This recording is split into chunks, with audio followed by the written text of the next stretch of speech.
कौन सा gland? Parathyroid.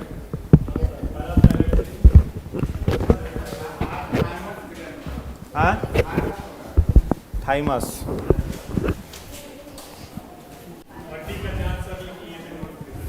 कौन सा जांच होता है बताओ? बीएमडी का फुल फॉर्म क्या होता है?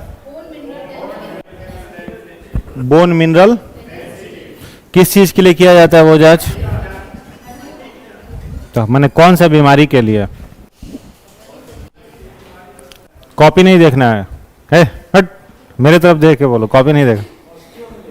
हाँ, ऑस्टियोमलेशिया और रिकेट्स में, मतलब बोन के भीतर मिनरल्स है कि नहीं, इसी का जांच किया जाता है बोन मिनरल डेंसिटी टेस्ट में। ठीक है, बोन में किसका जांच? मिनरल्स का जांच। ठीक है, आज जनसंख्या कम हो गया है, गर्मी का प्रभाव है, गर्मी का प्रभाव है ना। वो एकेडमिक्स के लिए बोला गया है। आप लोग अब सीनियर सिटीजन में आ गए हैं। सीनियर सिटीजन समझते हैं? आप लोगों को प्राथमिकता हर जगह मिलती है। आप लोग जाएंगे तो जो ट्रेन में छोटे बच्चे बैठे रहते उठ जाएंगे, चाचा आ गए, चाचा आ गए, चाचा बैठिए। चाचा फुआ की उम्र में हम लोग हैं। तो सीनियर सिटीजन लोगों को थोड़ा लाभ मिलता है, इसलिए आप लोगों के लिए छुट्टी नहीं है। तो कहीं सीनियर सिटीजन है, आपसे ज्यादा उम्र के हैं, देखने में कम लग रहे हैं, है ना जी। तो प्यूटिटरी ग्लैंड में कितने हार्मोन पड़े थे? 7 या 8 हार्मोन था ना प्यूटिटरी ग्लैंड में। पहला हार्मोन कौन सा था उसमें? एसटीएच। हड्डियों की लंबाई बढ़ाने का काम कौन सा हार्मोन करता है? एसटीएच। जाइंटिज्म बीमारी कौन से हार्मोन की कमी से? कमी से नहीं, अधिकता से। कौन से हार्मोन के? एसटीएच। बौनापन रोग कौन से हार्मोन की कमी से? एसटीएच। थायराइड ग्लैंड को स्टिमुलेट कौन सा हार्मोन करता है? थायराइड ग्लैंड को स्टिमुलेट कौन सा हार्मोन करता है? बताओ नहीं फिर मैं। हाँ, टीएसएच, थायराइड स्टिमुलेटिंग हार्मोन। और किडनी को कॉर्टिसोल सेक्रेट करने के लिए ACTH, adrenocorticotropic hormone. Reabsorption of water through kidney, kidney द्वारा जल का पुनर्अवशोषण, एडीएच। कौन कराता है? एडीएच। प्रोलैक्टिन या लैक्टोजेनिक हार्मोन क्या काम करता है? मिल्क सेक्रेटरी हार्मोन है, उसको क्या कहते हैं? प्रोलैक्टिन या एलटीएच। ठीक है, और उसके बाद बताओ एफएसएच का काम बताओ, फॉलिकल स्टिमुलेटिंग हार्मोन का।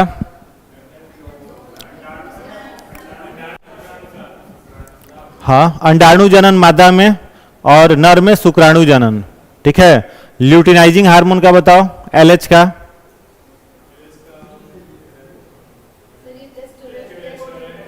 मेल में टेस्टोस्टेरोन और फीमेल में एस्ट्रोजेन। मेल में टेस्टोस्टेरोन और फीमेल में एस्ट्रोजेन का सेक्रेशन कराता है कौन? LH, luteinizing hormone. Love hormone किसे कहते हैं? ऑक्सीटोसिन को। Bond hormone, binding hormone. माँ और बच्चे में इमोशनल रिलेशन किससे बनता है?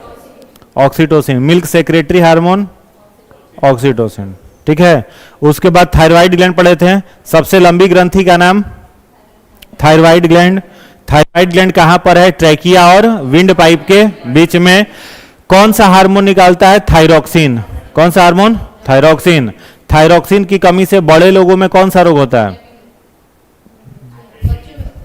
तुम बच्चों में पूछे थे। हाँ, तो कॉपियां देखोगे तो गलती ना बताओगे, याद रहे तब सही बताओगे। बड़ों में कौन सा रोग होता है? मिक्सोडीमा। कौन सा होता है? मिक्सोडीमा। इसमें चेहरा, आंख का आईलिड्स हो गया, जीभ हो गया, पैर हो गया, ये सब क्या हो जाता है? फूल जाता है। बच्चों में कौन सा रोग होता है? क्रेटिनिज्म। इसमें उनका शारीरिक और मानसिक विकास रुक जाता है। कौन से हार्मोन में आयोडीन होता है? थायराइड की थायरोक्सिन? हाँ, थायरोक्सिन में क्या होता है? आयोडीन होता है। ठीक है, थायराइड ग्लैंड का आत्महत्या किस रोग को कहा जाता है? सुसाइड ऑफ थायराइड ग्लैंड कौन से हार्मोन को कहा जाता है? बोलो। हैशिमैटो डिजीज किसे कहा जाता है? हैशिमैटो डिजीज को कहा जाता है। ग्वाइटर डिजीज किससे होता है? थायरोक्सिन की कमी से। थायरॉक्सिन की अधिकता से होने वाले रोग, बिना कॉपी देखे बताना है। थायरॉक्सिन की अधिकता से होने वाले रोग, अब तो देख लियो, बता दो, देख लियो बताओ, कोई दिक्कत नहीं है। एक्सो, इसीलिए ना कहते हैं कि अंग्रेजी आता नहीं है, हिंदी बुझाता नहीं है। एक्सोऑप्थेल्मिया, कौन सा रोग? एक्सोऑप्थेल्मिया। इसमें एबनॉर्मल पोर्चूसन ऑफ आई बॉल, नेत्र गोलक अस्थिर हो जाता है। ठीक है, एक और बीमारी लिखवाए थे टॉक्सिक ग्वाइटर। ठीक है, इसमें थायराइड ग्रंथि क्या हो जाता है? सूज जाता है, स्वेलिंग आ जाता है। और लिखवाए थे थायराइड, थायरोक्सिन बढ़ जाता है तो व्यक्ति का मानसिक स्थिति चेंज होते रहता है, बिहेवियर बदलते रहता है, इसलिए थायराइड ग्लैंड का एक नाम क्या है? Temperament gland. ठीक है, यहीं तक हुआ था ना? पाराथायरॉइड, तो पाराथायरॉइड थायराइड ग्रंथि के पीछे है, दूसरा सबसे लंबा ग्रंथि है। ठीक है, और उसमें क्या बताया था, कौन सा हार्मोन बनाएगा? पाराथायरॉक्सिन और कैल्सिटोनिन। पाराथायरॉक्सिन क्या काम करेगा? कैल्शियम लेवल को बढ़ाएगा, और कैल्सिटोनिन क्या करेगा? कैल्शियम को नियंत्रित करेगा। इसकी कमी से बड़ों में ऑस्टियोमलेशिया और बच्चों में रिकेट्स होता है। इसके जांच का नाम बीएमडी। यहीं तक हुआ था ना? इसके आगे भी? चलो नेक्स्ट हेडिंग बनाओगे एड्रीनल ग्लैंड। हेडिंग बनाइएगा adrenal gland. Adrenal gland, adrenal gland, इसको हिंदी में कहते हैं अधिवृक्क ग्रंथि। अधिवृक्क ग्रंथि, केवल हिंदी में लिखना है ना? हाँ, लिखना है यह किडनी के ऊपर कॉर्टेक्स भाग पर स्थित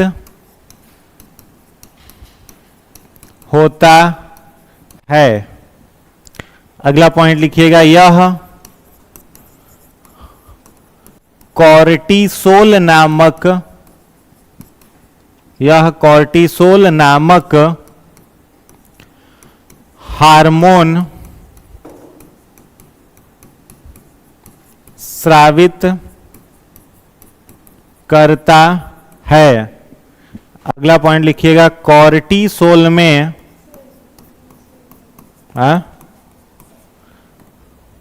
क्या बोले, बोलिए? कॉर्टिसोल के निम्न घटक हैं। किसका? फर्स्ट लाइन का। It secrete cortisol hormone, it secrete cortisol hormone. Cortisol के निम्न घटक हैं। Following component of the cortisol are, पहला ग्लूको कॉर्टिक्वाइड्स, ग्लूकोकॉर्टिक्वाइड, इसमें लिखिएगा इट मेंटेन, यह रक्त में ग्लूकोज की मात्रा नियंत्रित करता है। ग्लूकोकॉर्टिकॉइड पहला। दूसरा लिखिएगा मिनरेलो कॉर्टिक्वाइड्स,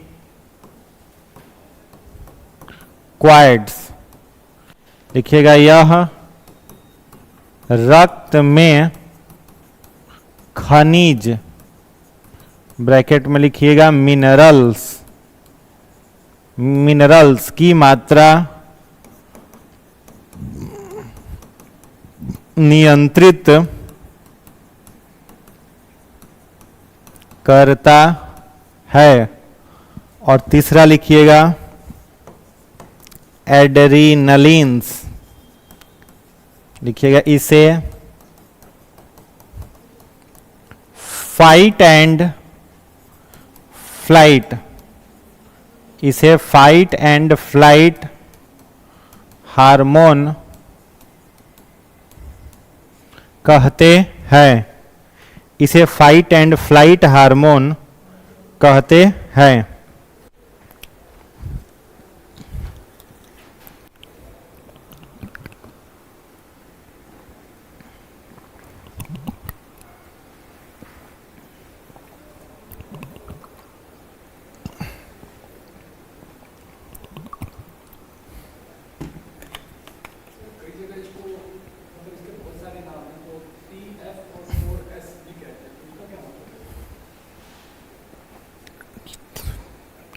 क्या कहते हैं?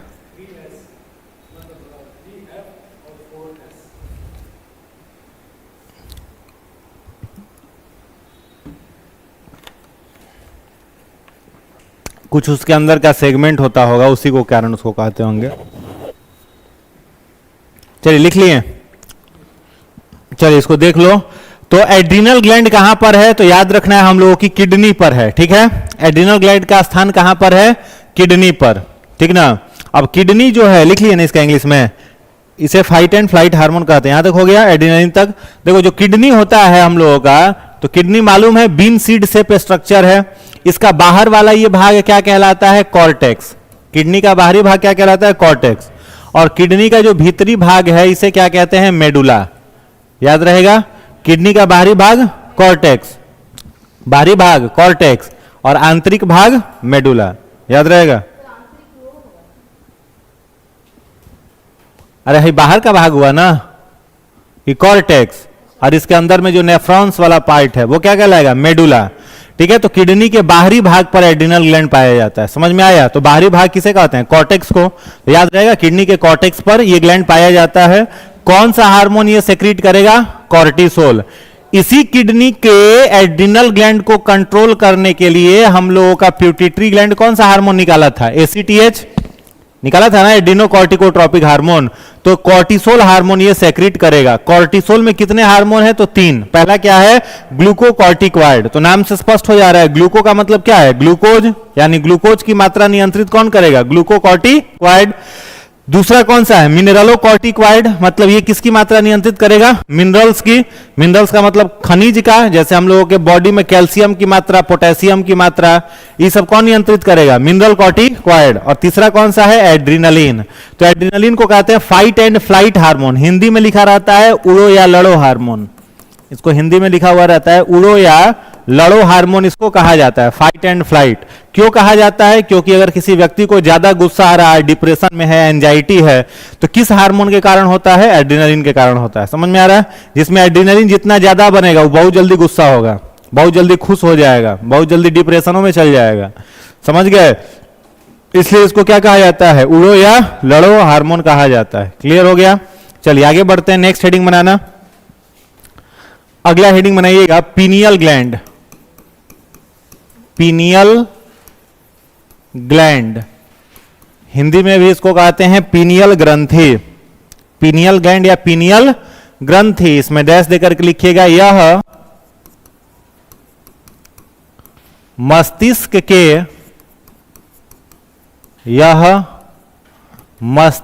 के थैलेमस भाग पर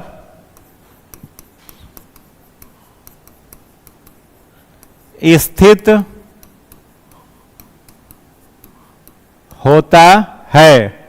यह मस्तिष्क के थैलेमस भाग पर स्थित होता है। अगला पॉइंट लिखिएगा। यह मानव शरीर की सबसे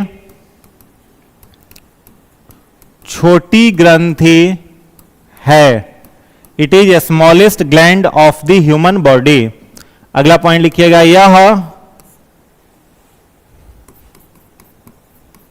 मेलाटोनिन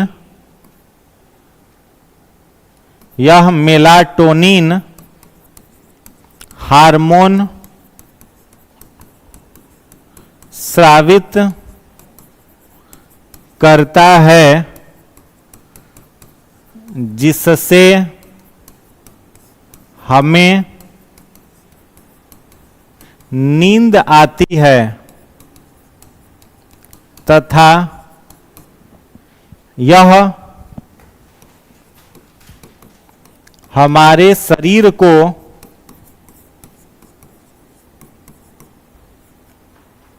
अलर्ट रखता है। नेक्स्ट पॉइंट लिखिएगा। इसे जैविक घड़ी बायोलॉजिकल क्लॉक भी कहते हैं। नेक्स्ट पॉइंट, यह हमारे सर्काडियन रिदम को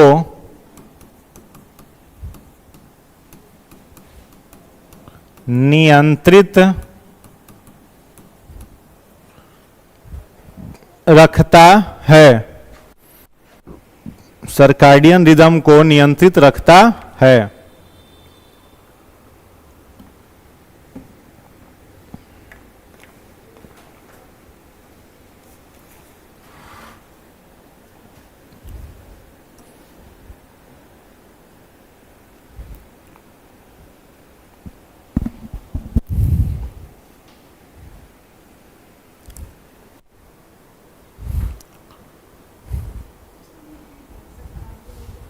it maintain our circadian rhythm, बताएंगे, अभी लिख लो। चलो हो गया। देखो पहला पॉइंट क्या लिखा हुआ है पीनियल ग्लैंड में कि ह्यूमन बॉडी का सबसे छोटा ग्लैंड कौन सा है, तो पीनियल। हम लोगों के ब्रेन में बेसिकली दो पार्ट हैं, एक पार्ट को हम लोग क्या कहते हैं, हाइपोथैलेमस कहते हैं ना, एक हो गया हाइपोथैलेमस। तो हाइपोथैलेमस में पिछले दिन लिखवाए थे आपको कौन सा ग्लैंड था, प्यूटिटरी ग्लैंड कहां था, हाइपोथैलेमस में। और एक हिस्सा ब्रेन का कौन सा हो गया, थैलेमस। ब्रेन को अगर आप देखो तो कुछ इस तरीके का ब्रेन आपको दिखेगा, जैसे अखरोट का ऊपर का आवरण अखरोट जैसा होता है वैसे ना ब्रेन दिखता है क्या। अब उसके बीच में देखिएगा एक लाइनिंग दिखता है, गड्ढा जैसा संरचना लाइनिंग दिखता है। इस लाइनिंग को क्या कहा जाता है, गाइरस। इस लाइनिंग को क्या कहते हैं, गाइरस। जो बीच में गड्ढे जैसा लाइन रहता है उस लाइन को क्या कहते हैं, गाइरस। और गाइरस का जो बिल्कुल केंद्र होता है ना, सेंटर होता है, इस सेंटर को हम लोग कहते हैं थैलेमस। सेंटर को क्या कहते हैं, थैलेमस। समझ में आ रहा है क्या बोल रहे हैं, सेंटर को क्या कहते हैं, थैलेमस। तो उसी सेंटर पर एग्जैक्टली ब्रेन के गाइरस के सेंटर पर ये ग्लैंड पाया जाता है, पिनियल ग्लैंड। ठीक है, तो लिखा हुआ है it is located at the centre of the या फिर thalamus region of the brain. यह मानव शरीर का सबसे छोटा ग्रंथि है। दूसरा सबसे छोटा ग्रंथि कौन सा था, प्यूटिटरी। ये क्या है, सबसे छोटा ग्रंथि है। कौन सा हार्मोन ये निकालेगा, तो मेलाटोनिन। क्वेश्चन एग्जाम में आता है कि नींद आने के लिए कौन सा हार्मोन जिम्मेवार है, तो मेलाटोनिन जिम्मेवार है। कहीं भी विकल्प में अगर मेलाटोनिन लिखेगा, समझ रहे हो ना, मेलाटोनिन लिखेगा ना, मेलाटोनिन, तो इसके साथ एक और विकल्प में देता है मेलानिन। तो कई बार विद्यार्थी लोग कंफ्यूज होकर के मेलाटोनिन की जगह मेलानिन टिक कर देते हैं। तो मेलानिन याद रखोगे, ये हम लोगों के त्वचा के रंग के लिए होता है। समझ में आ रहा है, त्वचा का रंग हम लोगों के कौन से पिगमेंट के कारण होता है, मेलानिन के कारण होता है। जिस व्यक्ति में मेलानिन अधिक है वो व्यक्ति डार्क होगा, समझ में आ रहा है, थोड़ा ज्यादा सांवला होगा। और जिसमें मेलानिन कम होगा वो व्यक्ति थोड़ा गोरा होगा। ठीक है, तो मेलानिन के कारण डिसाइड होता है बॉडी का फेयरनेस और डार्कनेस। क्लियर है। और मेलाटोनिन क्या क्या कारण होता है, तो नींद के लिए। अंतर समझ में आया, मेलाटोनिन किस चीज के लिए, नींद के लिए। मेलानिन किस चीज के लिए, त्वचा के रंग के लिए। तो यह मेलाटोनिन हार्मोन सेक्रेट करता है जिससे नींद आती है, तथा ये हमारे शरीर को क्या रखता है, अलर्ट रखता है। ठीक है, अलर्ट करने का काम करता है। अलर्ट का क्या मतलब हो सकता है, जागरूक रखना, ठीक है, सचेत करते रहना, ये काम करता है। इसे जैविक घड़ी कहते हैं, बायोलॉजिकल क्लॉक। बायोलॉजिकल क्लॉक और सर्काडियन रिदम ये दोनों एक दूसरे के पूरक हैं, एक दूसरे के ही दोनों वर्ड का यूज किया जाता है एक दूसरे के लिए। जैसे हम लोग का बॉडी का जो फंक्शन होता है ना, वो अपने निर्धारित समय पर चलते रहता है। जैसे अगर आपको 8 बजे भूख लग जाती है तो डेली 8 बजे भूख लग जाएगा। ठीक है, आप रात में अगर 10 बजे सो जाओगे, अगर 15 दिन आदत बना लेते हो तो आपको रात के 10 बजे नींद आ ही जाएगी। समझ में आ रहा है। सुबह में अगर 5 बजे आप जग जाए, जैसे आप यहां से घर जाओ तो घर पर तो मजबूरी है सुबह में जगना पड़ेगा, क्या नहीं उठोगे तो वो डायलॉग सुनने के लिए मिलता ही है। कौन सा डायलॉग, यहां पर तो हम लोग हैं तो 8 बजे उठ रहा है, पटना में तो हम लोग नहीं रहते हैं 12 बजे उठता होगा क्या, तो उसी डर से क्या करते हैं, सुबह सुबह 5 बजे उठ जाओ। अब मान लो घर पर रह गए 1 महीना और आदत बन गया 5 बजे, और यहां भी आओगे तो आपका नींद 5 बजे खुलना शुरू हो जाएगा। अब वो आपका कॉल है कि आप चादर तान के जबरदस्ती पटाए हुए हैं कि नहीं उठेंगे, एकदम गेंडा टाइप के सोए हुए हैं, नहीं उठ रहे हैं, तो आपका प्रॉब्लम है। आपका बॉडी आपको अलर्ट करके क्या करेगा, जगा देगा। तो कौन जगा रहा है आपको, पिनियल ग्लैंड जगा रहा है। समझ में आ रहा है। इसलिए इसको क्या कहते हैं, बायोलॉजिकल क्लॉक कहते हैं। सर्काडियन रिदम का मतलब क्या होता है, हिंदी में कहेंगे इसको दैनिक क्रिया। आपके बॉडी का जो कॉल होता है ना डेली का, वो कौन मेंटेन कर रहा है? यही मेंटेन कर रहा है। ठीक है, उचित समय पर नींद लग जाना, भूख आ जाना, सही समय पर नींद खुल जाना, आपके बॉडी को अलर्ट कर करके रखना, इसलिए इसको जैविक घड़ी या बायोलॉजिकल क्लॉक कहते हैं। इसका डायरेक्टली कनेक्शन जो है ना वो ब्रेन के यानी हम लोग के माइंड के किस भाग से होता है? तो सबकॉन्शियस माइंड से। समझ में आ रहा है? सबकॉन्शियस माइंड से डायरेक्ट इसका कनेक्शन हम लोगों के सबकॉन्शियस माइंड के साथ है, अवचेतन मन के साथ है। इसीलिए हम लोग के बॉडी को क्या करता रहता है? ये अलर्ट करते रहता है। ठीक है, इसको सूचना देने की जरूरत नहीं पड़ता है। क्लियर है? अब कैसे ही काम करता है, जैसे मान लो आप डेली रात में सोते हो कितने बजे? 12 बजे सोते हो, चलो ठीक है। सुबह में जगते कितने बजे हो?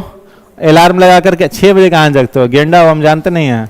12 बजे सो रहे हो, जग कितने बजे रहे हो? 8 बजे, 5 बजे, 12 से 5, तब तो माउंटेन ड्यू पी के सोती होगी ये। ठीक है, 12 बजे सो रहे हो, 8 बजे जग रहे हो, नॉर्मल आपके प्रत्येक दिन का रूटीन है। अब किसी दिन आप सोने के लिए गए और थोड़ा समय अधिक हो गया, क्या मान लो, चलो ठीक है 12 बजे ही सोए आप, लेकिन उस दिन सुबह में आपको जगना है 4 बजे, जगना है आपको 3 बजे, क्योंकि 4 बजे से आपकी ट्रेन है। सोने के लिए आपके पास कितना समय है? 12 से 3, 4 बजे का ट्रेन पकड़ोगे, 3 बजे जगोगे। 12 से 3 घंटा सोना है। आप अलार्म लगा लिए हो अपने फोन में 3 बजे जगने के लिए, और सो जाओ। देखना 12 से 3 के बीच में, यहां पर आप 12 से 8 सो रहे हो, अलार्म बजे बुता के सूझ जाओगे, अलार्म बजे फिर भी पता नहीं चलता है, क्या बीच में नींद भी नहीं खुलता है। लेकिन 12 बजे सो रहे हो, 3 बजे जगना है, इस बीच में देखो कम से कम 13 बार नींद खुल रहा है। बार बार अलार्म देख रहे हो, एम की जगह पीएम नहीं लग गया है, बज का है नहीं रहा है अलार्म। कौन आपको बार बार अलर्ट कर रहा है? आपका पीनियल ग्लैंड अलर्ट कर रहा है। समझ में आ रहा है? तो पूरे बॉडी के सर्काडियन रिदम को ये नियंत्रित करता है, इसलिए इसको जैविक घड़ी कहते हैं। ठीक है, बायोलॉजिकल क्लॉक कहते हैं। कोई दिक्कत इसमें? नींद के लिए कौन सा हार्मोन याद रखोगे? मेलाटोनिन। चलिए नेक्स्ट लिखिएगा।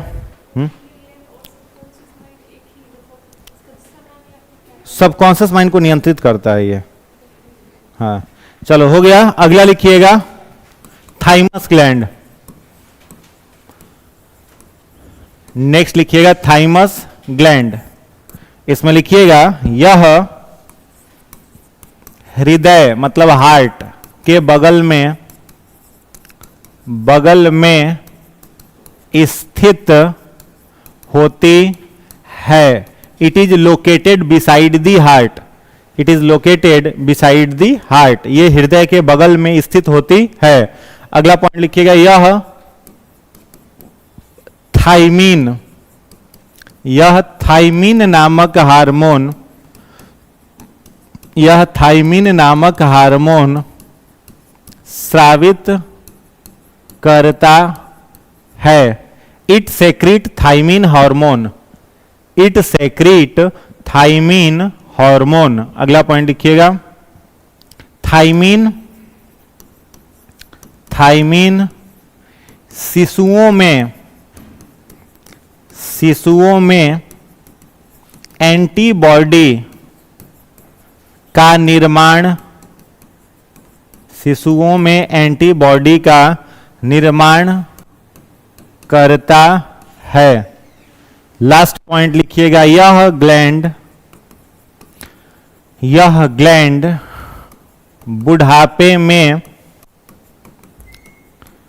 अदृश्य हो जाता है। This gland disappear in old age. This gland disappear in old age. बुढ़ापे में अदृश्य या नष्ट हो जाता है।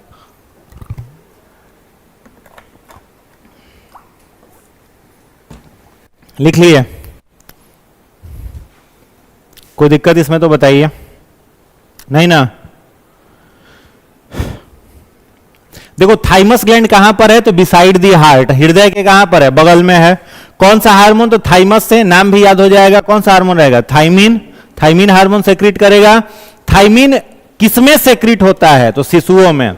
ठीक है, एक एडल्ट एज में आने के बाद 40-45 साल की उम्र में आने के बाद थाइमस ग्लैंड शरीर से क्या हो जाएगा? समाप्त हो जाएगा, नष्ट हो जाएगा। ये काम क्या करेगा? थाइमीन काम क्या करेगा? शरीर में किस चीज का निर्माण करेगा? एंटीबॉडी। एंटीबॉडी का मतलब रोग प्रतिरोधक प्रणाली, रोग प्रतिरोधक क्षमता। पिछले दिन आप लोगों को बताए थे सबसे पहला रोग प्रतिरोधक क्षमता किससे बनता है? कोलेस्ट्रम। कोलेस्ट्रम कहां होता है? मां के पहले दूध में क्या पाया जाता है? कोलेस्ट्रम। तो सबसे पहला एंटीबॉडी कब बनता है? कोलेस्ट्रम के द्वारा। कोलेस्ट्रम के बाद एंटीबॉडी कौन सा बनाता है? थाइमीन बनाता है। उसके बाद एक और एंटीबॉडी कौन सा बनाता है? व्हाइट ब्लड सेल, WBC बनाता है। तो एंटीबॉडी बनाने का काम करेगा। बुढ़ापे में यह ग्रंथि क्या हो जाती है? नष्ट हो जाती है या समाप्त हो जाती है। क्लियर है? आगे बढ़े, लास्ट हेडिंग बना लो। लास्ट हेडिंग बना लो गोनैड्स, जनन ग्रंथि। गोनैड्स, इसको कहते हैं जनन ग्रंथि। गोनैड्स, जनन ग्रंथि। इसमें लिखिएगा, लिखिएगा नर में टेस्टिस, नर में टेस्टिस, हिंदी में इसको कहते हैं वृषण। नर में टेस्टिस तथा तथा तथा मादा में, तथा मादा में, तथा मादा में अंडाशय, ओवरी, ओवरी को गोनैड्स कहते हैं, को गोनैड्स कहते हैं। लिखिएगा testis and ovary are known as gonads. Testis and ovaries are known as gonads. ठीक है, नर में टेस्टिस और मादा में ओवरी को क्या कहते हैं? गोनैड्स कहते हैं, जनन ग्रंथि कहते हैं। अगला पॉइंट लिखिएगा, ये युग्मक तथा, ये युग्मक, युग्मक को कहते हैं गैमिट्स। ये युग्मक ब्रैकेट में लिख सकते हो गैमिट, तथा sex hormone, sex hormone, sex hormone स्रावित करता है। It secrete gametes and sex hormone. It secrete gametes and sex hormone. ये गैमिट तथा सेक्स हार्मोन स्रावित करता है। हो गया, चलो अब अगला हेडिंग बना लेना टेस्टिस। टेस्टिस लिख करके डैश देना। लिखिएगा यह एस्क्रोटम नामक झिल्ली में बंद होता है। It is enclosed within a thick membrane. It is enclosed within a thick membrane called scrotum, called scrotum. अगला पॉइंट लिखिएगा, एस्क्रोटम का मुख्य कार्य टेस्टिस के तापमान को शरीर के तापमान से 2 से 2.5 डिग्री सेल्सियस कम रखना है। The main function of testis, the main function of testis is maintain, sorry क्या लिख लिया, the main function of scrotum कर लो, टेस्टिस काट के scrotum. The main function of scrotum is maintain the temperature of testis, maintain the temperature of testis below 2 to 2.5 degree Celsius than normal body temperature, than normal body temperature। अगला point लिखिएगा, testis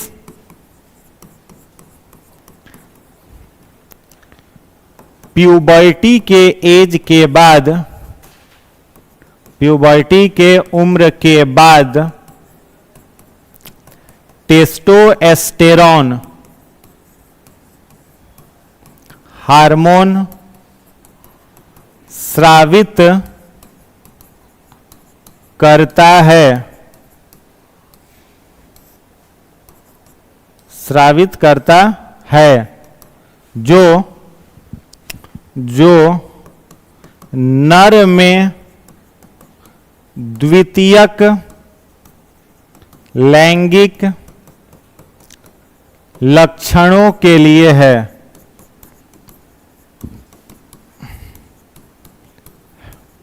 ठीक है, testis secrete testosterone hormone, testis secrete testosterone hormone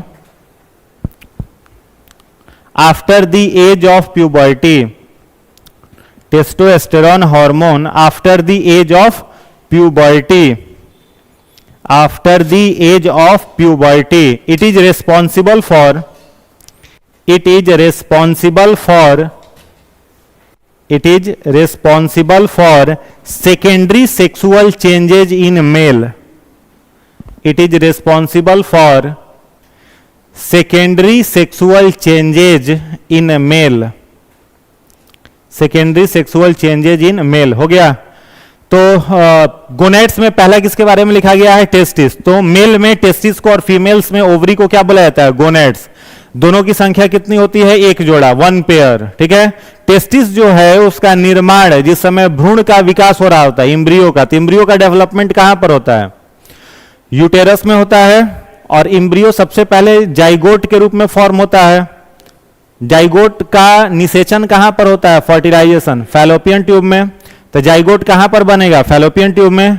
और fallopian tube में बनने के बाद zygote कहां पहुंच जाएगा? यूटेरस में।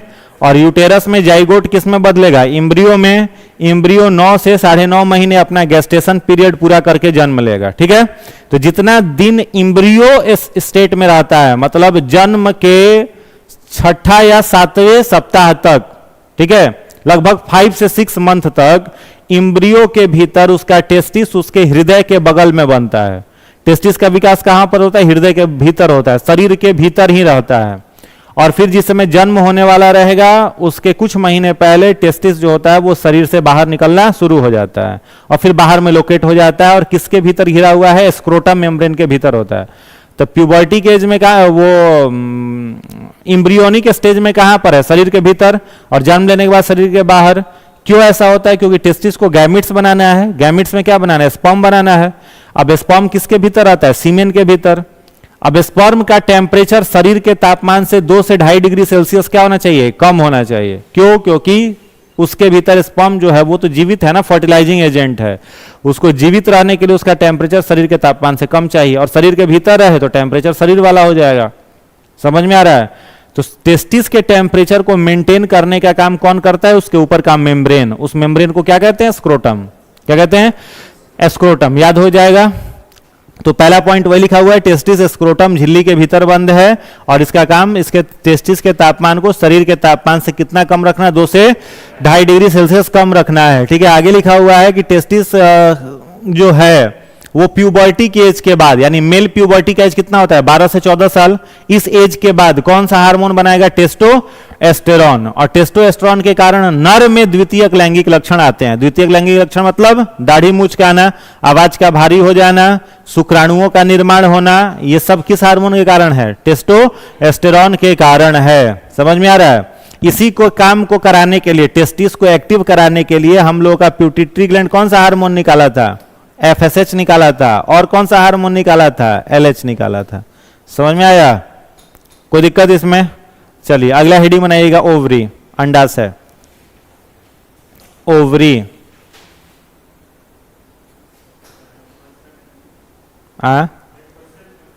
अब ये पूछिएगा कि बाद में पूछ लीजिएगा। अभी लिख लीजिए, ओवरी में लिखिएगा डैश दे करके, एक जोड़ा अंडाशय, एक जोड़ा अंडाशय मादा में उदर गुहा के निचले भाग में, मादा के उदर गुहा के निचले भाग में स्थित होता है। A pair of ovary located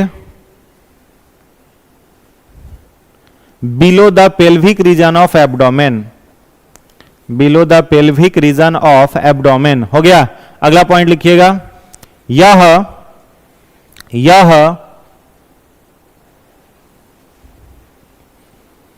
puberty के उम्र के बाद,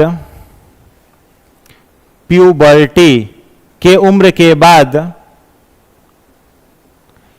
निम्न हार्मोन स्रावित करता है। It secrete several hormones, it secrete several hormones after the age of puberty, after the age of puberty. हो गया।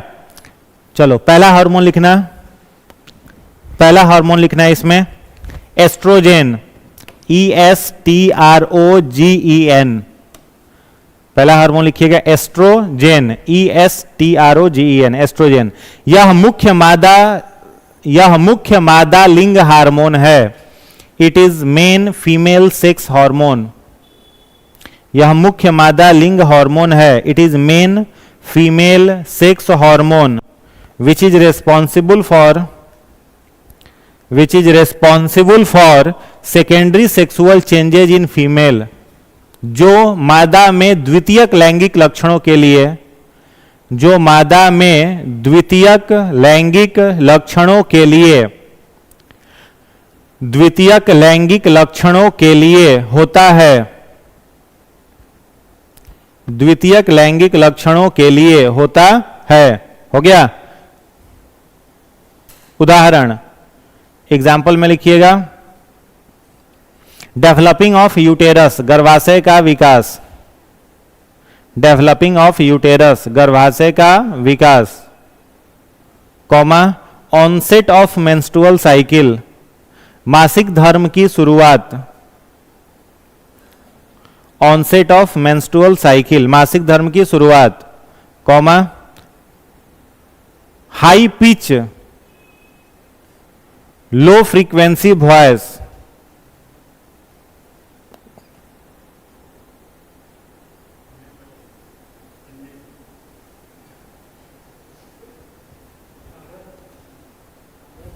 तारत्व, उनको बता दीजिए। हाँ वही कहते होंगे लिख लीजिए, यही लिखिए ना, समझा देते हैं। ठीक है, हो गया। चलो हो गया, चलो ठीक है। इसके बाद देखो पहला हार्मोन एस्ट्रोजन, एक ही बार समझा देंगे। दूसरा हार्मोन लिख लो ना, प्रोजेस्टेरॉन, प्रोजेस्टेरॉन,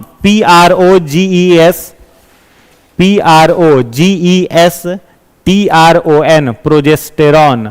इसमें डैश दे करके लिखिएगा। यह एस्ट्रोजेन के साथ कार्य करता है, यह एस्ट्रोजेन के साथ कार्य करता है। It works along oestrogen. ठीक है, यह एस्ट्रोजेन के साथ कार्य करता है। It works along oestrogen. और तीसरा हार्मोन लिखिएगा relaxin, RELAXIN, RELAXIN, relaxin. Relaxin में लिखना it helps to decrease labour pain, it helps to decrease labour pain. यह लेबर पेन, यह प्रसव पीड़ा को कम करने का कार्य, यह प्रसव पीड़ा को कम करने का कार्य करता है, यह प्रसव पीड़ा को कम करने का कार्य करता है। हो गया। चलो तो 3 हार्मोन सेक्रेट कौन करेगा? ओवरी। पहला हार्मोन कौन सा हो गया ओवरी का? एस्ट्रोजेन। एस्ट्रोजेन क्या मेन फीमेल सेक्स हार्मोन है। जैसे नर में अगर देखा जाए ना, मेल में, तो मेल में भी 2 प्रकार के हार्मोन है। एक है इसका टेस्टोस्टेरोन और दूसरा हार्मोन है एंड्रोजेन। मेल में खाली टेस्टोस्टेरोन लिखवाए है ना, एक और हार्मोन का जिक्र कर लो, उसी में कहीं पर लिख लेना। जहां टेस्टोस्टेरोन लिखे हो वहां पर एंड्रोजेन भी लिख लेना, ANDROGEN, एंड्रोजेन। जहां मन करे लिख लो, टेस्टोस्टेरोन के बगल में जगह हो तो लिख लो एंड्रोजेन। टेस्टिस में टेस्टोस्टेरोन लिखे हो, वहीं एंड्रोजेन भी लिख लो। नहीं है क्या लिखा हुआ है ना, उतना एकदम गहराई से खोजना पड़ रहा है, तो वहीं क्या लिख लो? एंड्रोजेन। तो एंड्रोजन में क्या याद रखना है, main male sex hormone androgen नहीं है, कौन सा है, टेस्टोस्टेरोन। लेकिन टेस्टोस्टेरोन फंक्शन करता है, उसमें उसका सहायक कौन होता है, एंड्रोजन भी होता है। ठीक वैसे ही फीमेल का मेन सेक्स हार्मोन कौन सा है, एस्ट्रोजन। एस्ट्रोजन कब सेक्रेट होगा, आफ्टर दी जो प्यूबर्टी। प्यूबर्टी का एज का मतलब 10 से 12 साल, इस उम्र में शुरू हो जाएगा निकलना इसका। इससे क्या होगा, आवाज जो है उसका पिच और फ्रीक्वेंसी, फ्रीक्वेंसी मतलब आवाज फेंकाएगा बहुत दूर तक।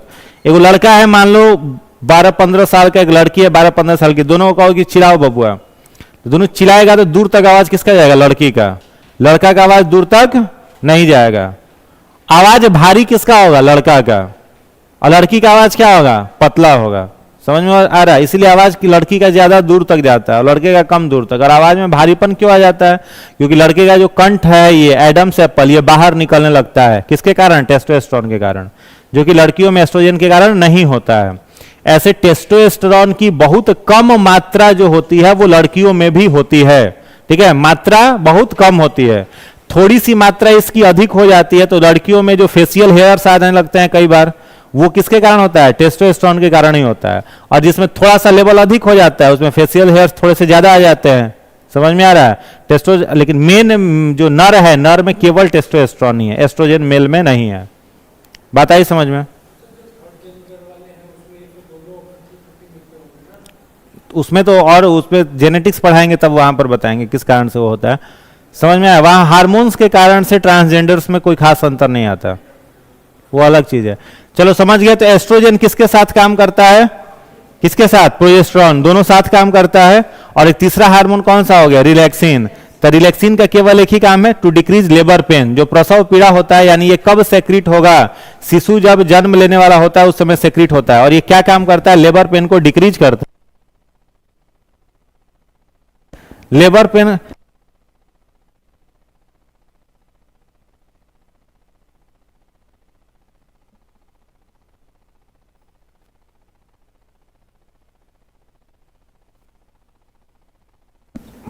चलो हो गया।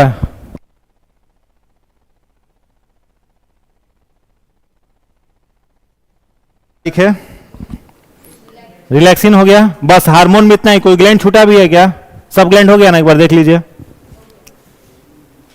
हो गया सब ग्लैंड।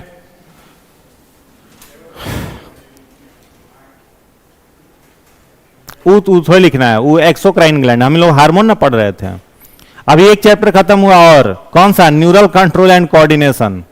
ठीक है, न्यूरल कंट्रोल एंड कोऑर्डिनेशन हम लोग प्लांट में भी पढ़ लिए, ह्यूमन में भी पढ़ लिए। प्लांट में किससे किससे पढ़े, ट्रॉफिज्म और फाइटो हार्मोन पढ़े थे ना दोनों। और ह्यूमन में किसके द्वारा, नर्वस सिस्टम और हार्मोन। ठीक है, आगे बढ़ा जाए। अगला हेडिंग बनाओ, अगला हेडिंग बनाओ, हेल्थ एंड डिजीज।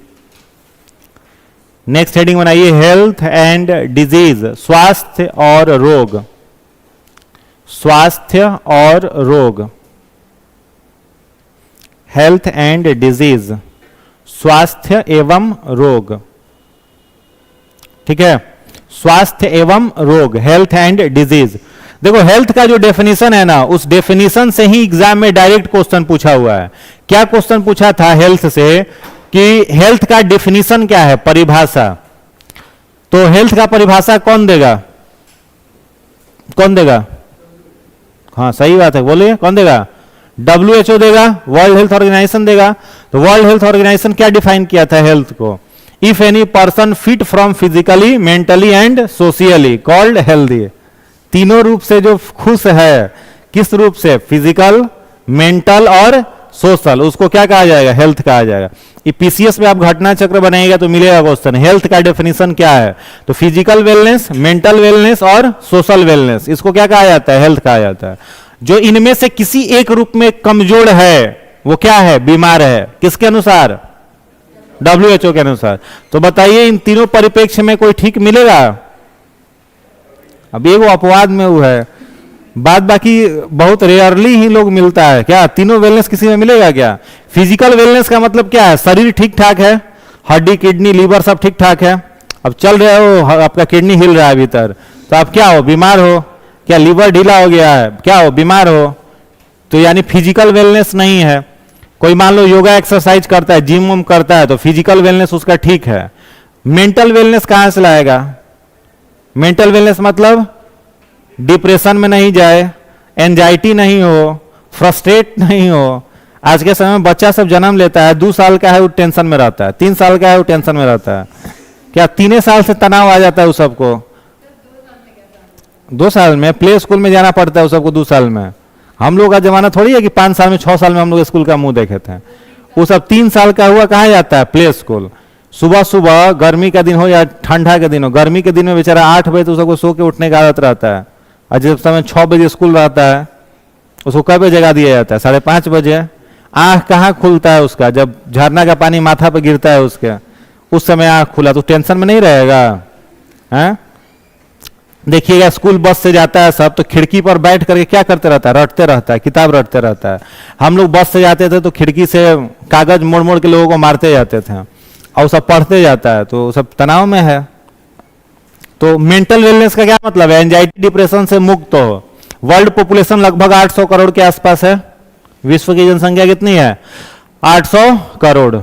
उसमें अगर चेक किया जाए कि कितने लोग मेंटली फ्री हैं, मेंटली एंजाइटी फ्री हैं, तो बहुत रेयर में लोग मिलेगा जो कि मेंटल वेलनेस में है। क्या यहां पर तो मेंटल वेलनेस हर 2-2 मिनट पर बिगड़ते रहता है। नहीं बिगड़ते रहता। आप स्टेटस लगाएं, मान लीजिए आपके कांटेक्ट में 200 लोग हैं, आप स्टेटस लगाएं, 10 लोगों को दिखाना है, 10 लोगों में 8 लोग देखा, 2 को नहीं देखा जिसको दिखाना था, बस मेंटल स्टेटस बिगड़ गया। देख करके स्टेटस कमेंट नहीं किया, आप उसी की पार्टिकुलर जिसके लिए लगाए वो देख लिया और कमेंट नहीं किया, मेंटल स्टेटस बिगड़ गया।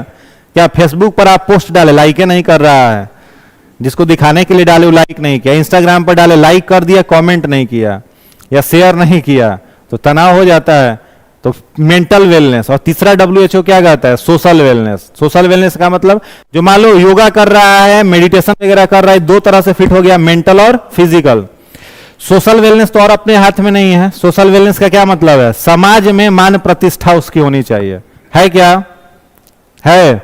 यहां पर घर में झगड़ा हुआ, छोटा भाई बहन चढ़ के थूर देता है पकड़ के, यानी घर में इज्जत नहीं है।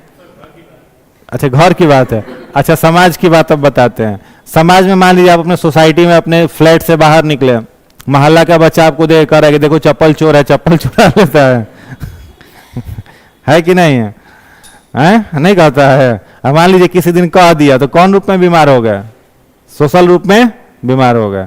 ठीक है, तो सोशल वेलनेस इन तीनों रूपों में जो फिट है उसे क्या कहा जाएगा? स्वस्थ कहा जाएगा। किसका डेफिनेशन है? वर्ल्ड हेल्थ ऑर्गेनाइजेशन का।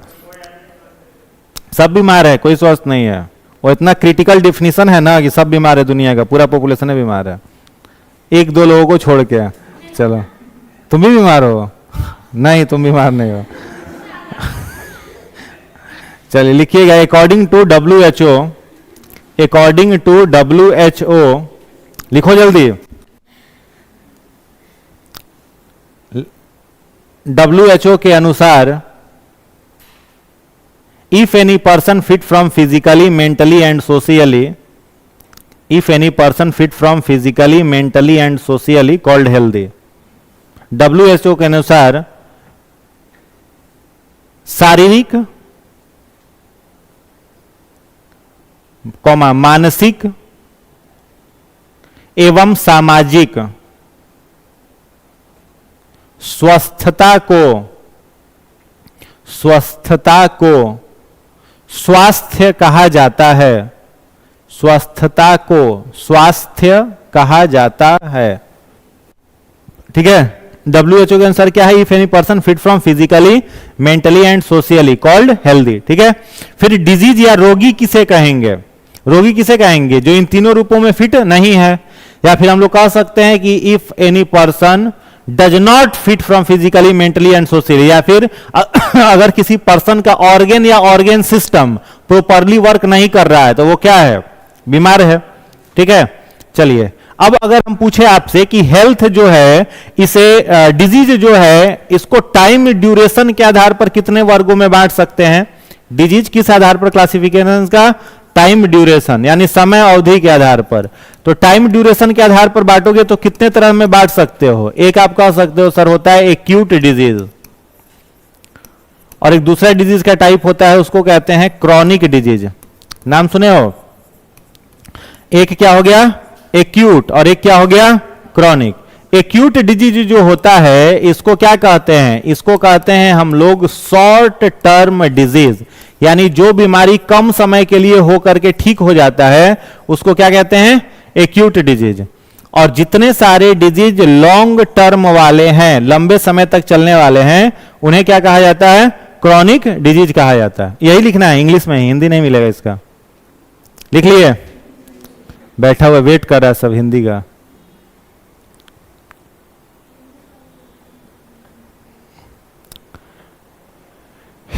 एक्यूट डिजीज और क्रॉनिक डिजीज।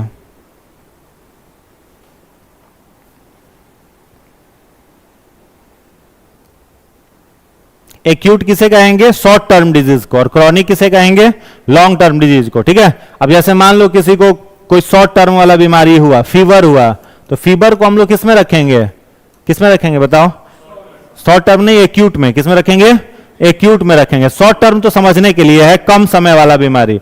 या फिर अगर मान लो किसी को और भी कोई बीमारी हुआ, छोटा मोटा कोई बीमारी हो गया, टाइफाइड हो गया, तो टाइफाइड को किस में रखा जाएगा, है किस में जाएगा, एक्यूट में। जो बीमारी हो करके एक आध महीना में खत्म हो जाए वो सब किस में आएगा, एक्यूट में। हाँ, एक आध दो महीना चला सब शॉर्ट टर्म वाला है। लॉन्ग टर्म किस में रखा जाएगा, लॉन्ग टर्म का क्या मतलब है, एक बार हो जाए तो जीवन भर साथ निभाए, उसको क्या कहेंगे, क्रॉनिक कहेंगे।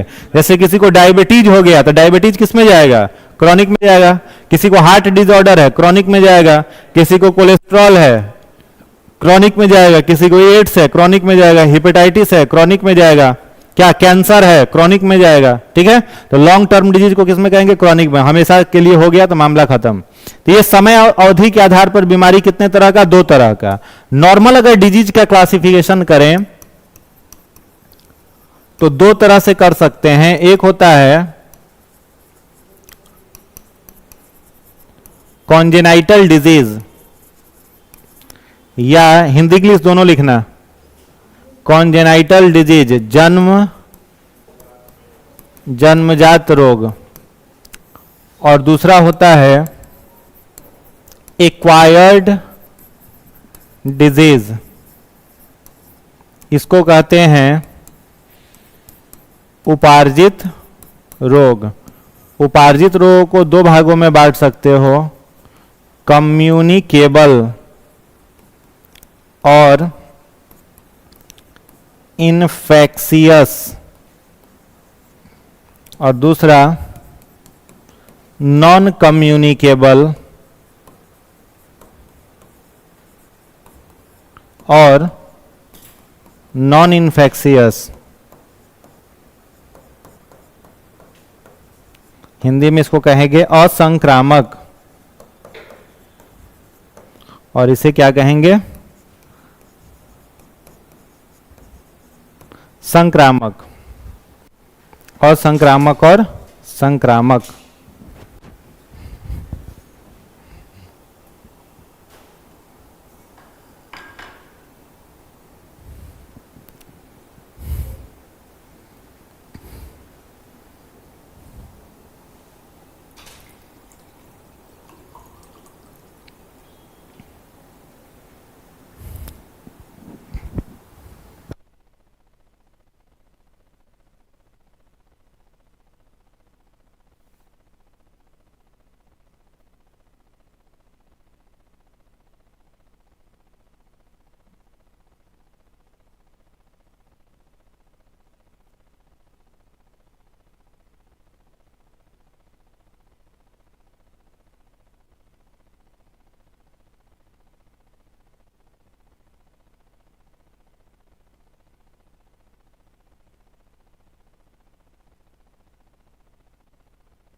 नहीं है। अब उसको हिस्ट्री मान लो आप नॉर्मली पढ़ रहे हो, हिस्ट्री आप पढ़ाई कर रहे हो, तो हिस्ट्री में 3 घंटा एकदम फिक्स रखो कि 3 घंटा टाइम हिस्ट्री को देंगे।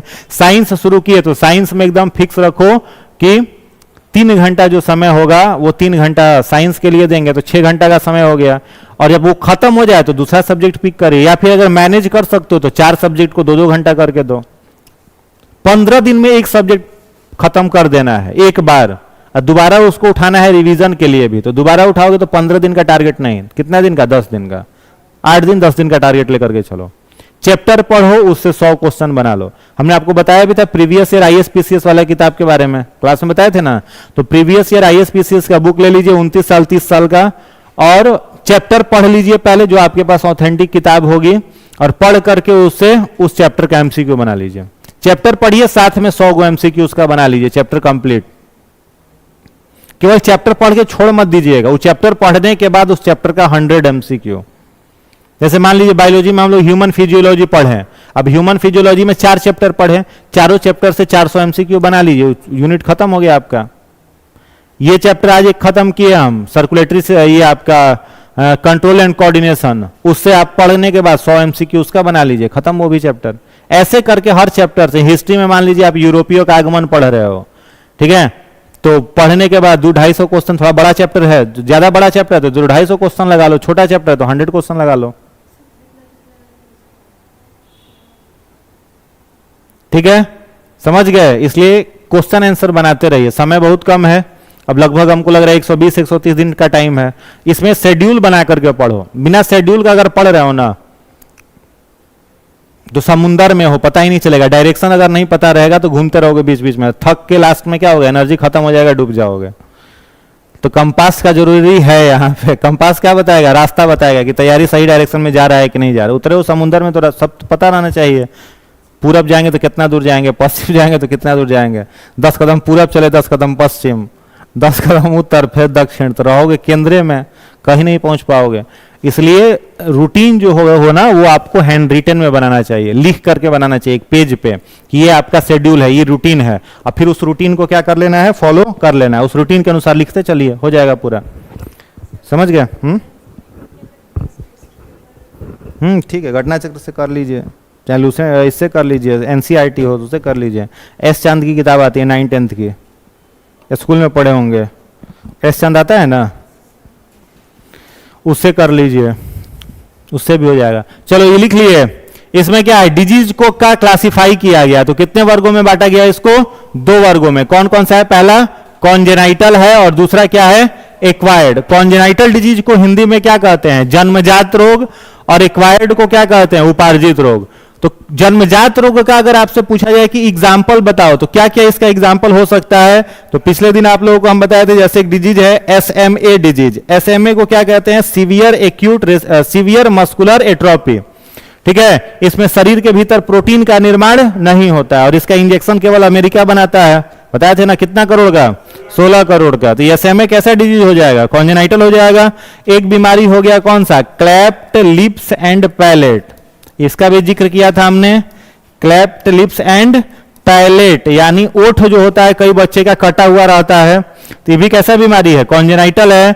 एक और डिजीज है Dimple across vertebral column, Dimple across vertebral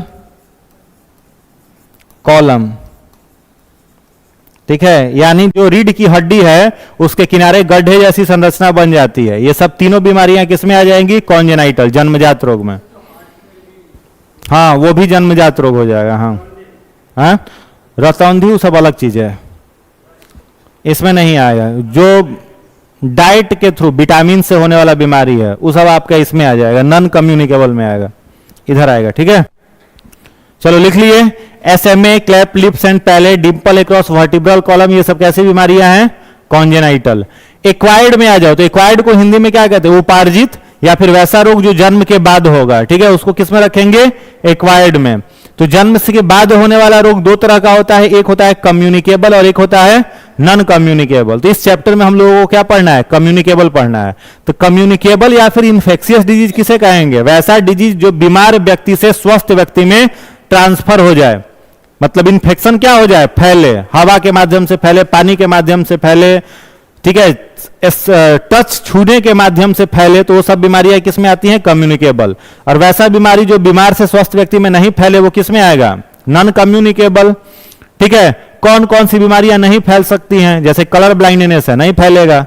जैसे किसी को हार्ट का बीमारी है, नहीं फैलेगा। डायबिटीज है, नहीं फैलेगा। बेरी बेरी है, नहीं फैलेगा। ऑस्टियोमलेशिया है, नहीं फैलेगा। रिकेट्स है, नहीं फैलेगा। ठीक है, डिले ब्लड क्लॉटिंग, खून का थक्का नहीं बनना, वो बीमारी भी नहीं फैलेगी। तो जो नहीं फैलने वाली बीमारी है क्या है, सब नॉन कम्युनिकेबल, और फैलने वाली क्या है, कम्युनिकेबल। तो अभी क्या पढ़ना है हम लोगों को, कम्युनिकेबल डिजीज। तो हेडिंग बना लो कम्युनिकेबल डिजीज, हेडिंग बना लीजिए communicable disease.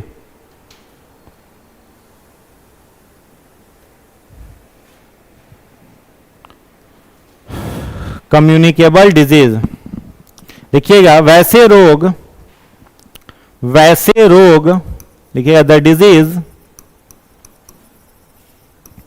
Caused by action of bacteria, virus, fungus, protozoa and worm called communicable disease. वैसे रोग जो बैक्टीरिया, वायरस, फंगस, प्रोटोजोआ और कृमि से फैलते हैं,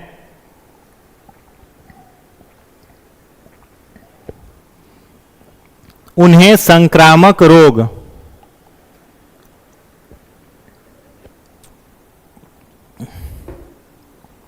कहते हैं, उन्हें संक्रामक रोग कहते हैं। ठीक है, जितना सारा बीमारी इन सब से होगा, किससे किससे, बैक्टीरिया, वायरस, फंगस, प्रोटोजोआ और वर्म, इनसे होगा, वो सब बीमारी क्या कहलाएगा, संक्रामक रोग। अब एक एक करके सबके बारे में पढ़ना है। पहला हेडिंग बना लो, वायरस डिजीज, वायरस डिजीज, पहला हेडिंग बना लीजिए virus disease.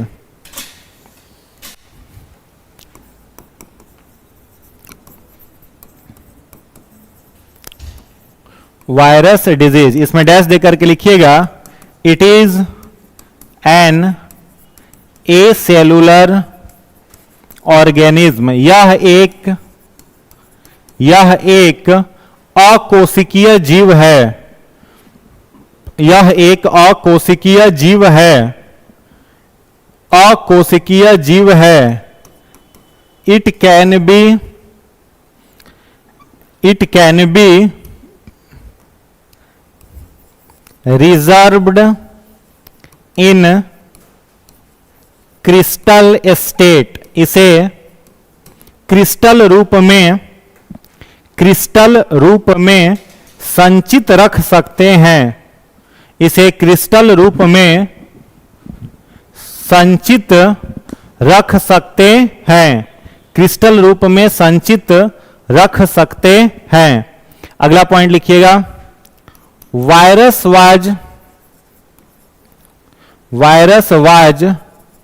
Discovered by Ivanovsky, virus की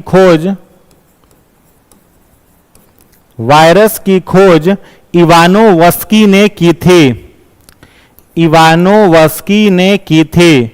ब्रैकेट में लिख दीजिएगा TMV, tobacco mosaic virus, bracket में लिख दीजिए TMV, tobacco mosaic virus. Virus की खोज किसने की थी, इवानोवस्की ने, और सबसे पहला वायरस उन्होंने कौन सा खोजा था, टीएमवी, याद रहेगा। टीएमवी वायरस का जेनेटिक मटेरियल मैंने आपको बताया था, क्या होता है, क्या होता है, आरएनए, रेट्रोवायरस फैमिली का मेंबर है। जेनेटिक वायरस मटेरियल क्या होता है इसका, आरएनए होता है। चलिए अगला पॉइंट लिखिएगा, नेक्स्ट लिखिएगा, no any enzyme found in virus, विषाणुओं में, वायरस में कोई प्रोटीन या एंजाइम, वायरस में कोई प्रोटीन या एंजाइम, कोई प्रोटीन या एंजाइम नहीं पाया जाता, कोई प्रोटीन या एंजाइम नहीं पाया जाता। ठीक है, वायरस में कोई भी प्रोटीन या फिर कोई भी एंजाइम नहीं होता है, याद रहेगा। चलिए आगे लिखिएगा, कौन कौन सा डिजीज वायरस से होता है उसका नाम लिख लो। एक ट्रिक लिखना,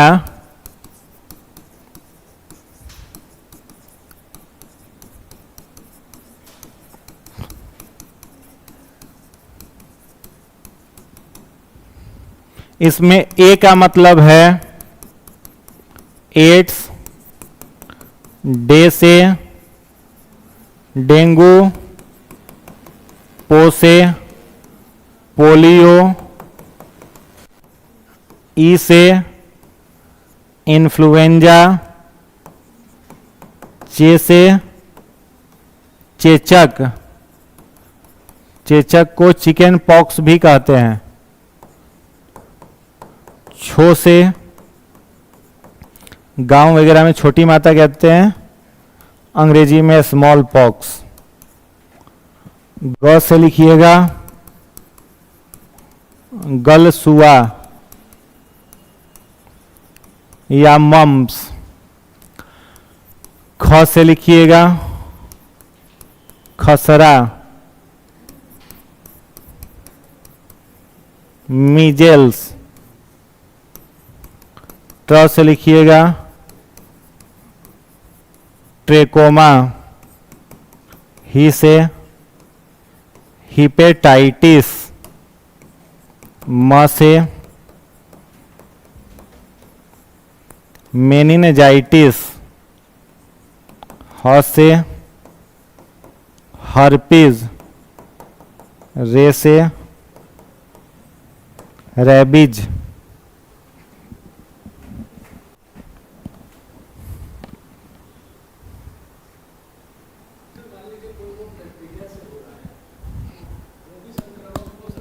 क्यों नहीं होगा, हम तो लिखवाए हैं कि bacteria, virus, fungus, protozoa, worm, इन सबसे होगा तो सब संक्रामक ही हैं। अब मान लो खुजली किसी को हो गया, वर्म, इचिंग किसी को हो गया, इचिंग किससे होता है, फंजाई से, कवक से। एथलीट फूड किसी को हो गया, कवक से होता है ना एथलीट फूड, तो वो भी संक्रामक है।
लिख लिए?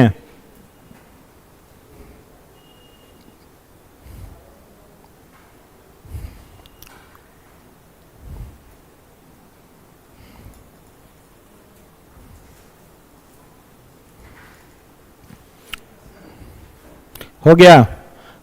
कोई दिक्कत इसमें? देखो जितने सारे डिजीज लिखे हुए हैं, देखो डिजीज से जो क्वेश्चन पूछेगा ना, तो दो तीन तरीके का क्वेश्चन डिजीज से पूछता है। पहला क्या पूछता है कि कोई एक बीमारी का नाम दे देगा, समझ गए? जैसे मान लो एक बीमारी हम लिखते हैं एलिफेंटेसिस, इस एलिफेंटेसिस का एक और नाम है फाइलेरिया। ठीक है, क्वेश्चन है आपसे कि एलिफेंटियासिस डिजीज है, यह किससे होता है? ऑप्शन में दे देगा virus, bacteria, fungus, protozoa, worm. ये 5 विकल्प ऑप्शन में दिए हुए हैं। कोई बीमारी का एक नाम दे देगा, नाम देकर के पूछेगा कि पहचान करो ये बीमारी किससे होती है। ठीक है, ये तो पहला क्वेश्चन हुआ। दूसरा क्वेश्चन पूछेगा कि इनमें से सीधे दे देगा कि एलिफेंटियसिस इससे होता है, उसका नाम बताओ, तो दूसरा आपको क्या बताना होगा, नाम। तीसरा दे देगा कि एलिफेंटियसिस इससे होता है, यह उसका नाम है, इससे कौन सा अंग प्रभावित होता है, उस अंग का नाम बताओ। चौथा क्वेश्चन सब इंफॉर्मेशन दे देगा और पूछेगा कि उसका वैक्सीन कोई यदि बना है तो उस वैक्सीन का नाम बताओ, या फिर किसने बताया बनाया है उसका नाम बताओ। समझ में आ रहा है? तो एक डिजिट से इतने तरीके के क्वेश्चन बनते हैं।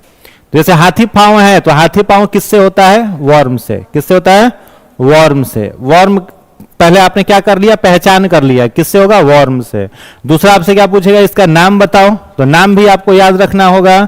क्या नाम है उसका, वुचेरिया ब्रोनकॉफ्टी।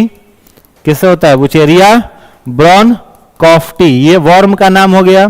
तीसरा क्या है आपका, पूछेगा कि इससे प्रभावित अंग का नाम बताइए, तो इससे कौन सा अंग प्रभावित होता है, लसिका तंत्र। क्या होता है, लसिका तंत्र। लिम्फेटिक सिस्टम कहते हैं, लिम्फेटिक सिस्टम प्रभावित होता है।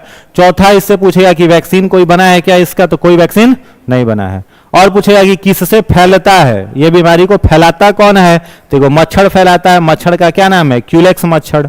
क्या नाम है, क्यूलेक्स मच्छर। तो एक डिजीज से इतने तरीके के क्वेश्चन बनते हैं, ठीक है। तो सबसे पहले वायरस में ट्रिक याद रखे, ये अभी लिखने की जरूरत नहीं है, ये आगे लिखवाएंगे। ट्रिक याद रखना है, एडे पोइचे छोग खटरा हिमहरे, इसमें जितना सारा वायरस वाला बीमारी है सब इंक्लूड है, ठीक है। जैसे पहला डिजीज कौन सा है, एड्स, फिर क्या है, डेंगू, पोलियो। इन्फ्लुएंजा में दो बीमारी हम लोग पढ़ेंगे, एक पढ़ेंगे स्वाइन फ्लू, जिसको पिग इन्फ्लुएंजा भी कहते हैं, और इसी में एक होगा क्या, बर्ड फ्लू। वो दोनों इन्फ्लुएंजा में हो जाएगा। चे से क्या है, चेचक चिकन पॉक्स। छो से क्या है, छोटी माता या स्मॉल पॉक्स। ग से क्या है, गलसुआ, इसको मम्स भी कहते हैं।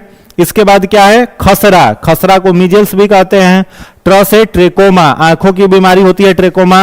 ही से हिपेटाइटिस, म से मेनिनजाइटिस, ह से हर्पिज, रे से रेबीज। ये सब वायरस का बीमारी है, ठीक है। इसको नेक्स्ट क्लास में हम लोग करेंगे, ठीक ना। 5 मिनट में केमिस्ट्री शुरू हो जाएगा। हाँ